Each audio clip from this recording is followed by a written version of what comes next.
Akashbani Imphal Moirangthem Ibehaibi pau pajari.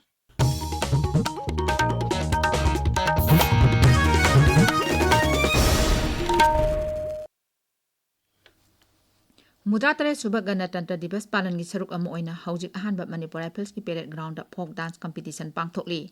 Raija Sigi Tongan Zila Dagi Lakwa Purupsing Mitei Langkang Maring Kom Tangkul amasung Maugi Dance Kanglupsing Athoi Ahen Sangdamnari. Amadi Kumsi Chahi Ganatantra Divas Palanda Makom Athang Takrabasingda Manamatham Yenthokani. Ben display amasung beating the retreat thoram pangthoktuna Ganatantra Divas Palan asi loisingani thoram aduda Manipur gi Rajyapal Ajoy Kumar Bhala saruk yagani.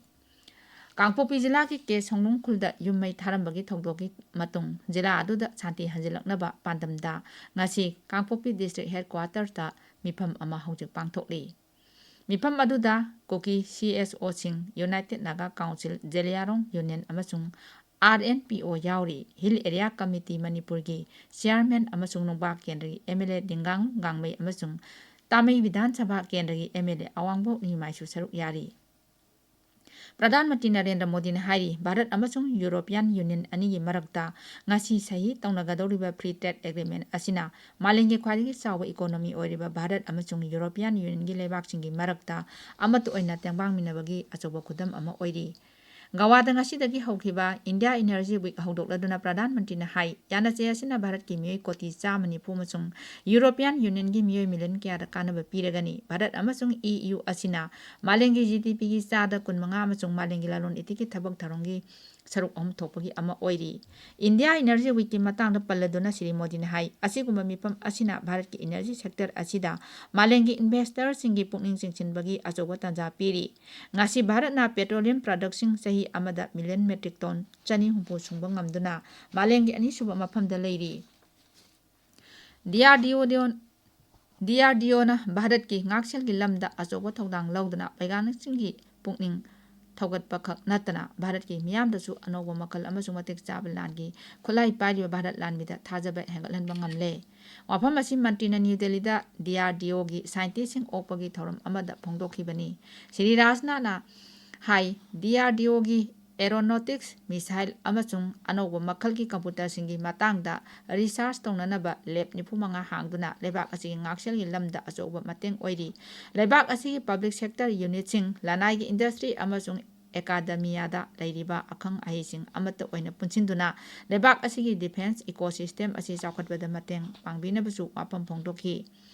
Lakadoriba Parliament Budget Session gi mangoinana Kendra Sarkar na koba all party meeting haujik New Delhi Parliament House Complex ta pangthokre.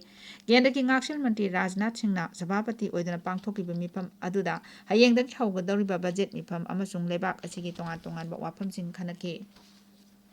BJP ki nauna khalaba National President Nitin Nabin numit nini ki khongchat ngasi Nongchuk Bengal da thonglagani. Sri Nabina lakadoriba Vidhan Sabha mikhal gi mawainana Durgapur da hayeng BJP ki mihutsinga unadana wafam khanagani. Tungda Purba Bardhaman da pangthokpa Bardhaman Vibhag Karyakarta gi Sammelanda dol gi wakar singa unagani amasung Raniganj Jilla gi Asansol District Karyakarta gi mifam da saruk yadana jila aduda lakadoriba mikhal asigi matangda wafam kya khanagani.